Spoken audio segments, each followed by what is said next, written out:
Nandito na ako sa labas ng hotel.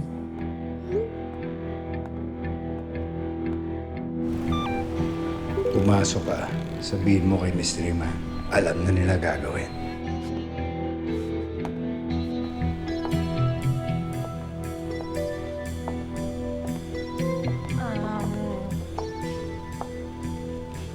Mystery man.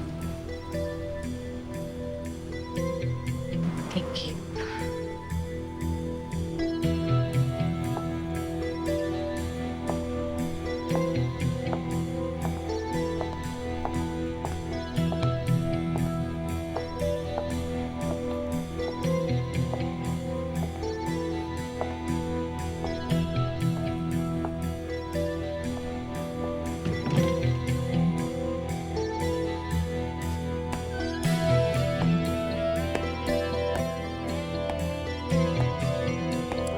Oo nga pala, Kong.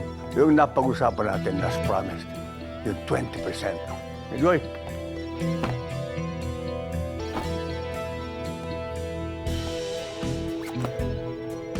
Salamat, Brando. Hindi ka talaga pumapalya sa usapan. Kong, balita ko. Sabi ni Brando, kolektor ka daw. Baka gusto mo bumili ng kotse sa akin para madagdagan ang koleksyon mo. Actually, gusto ko talaga magpalit. Nananawa na ako sa kotse ko.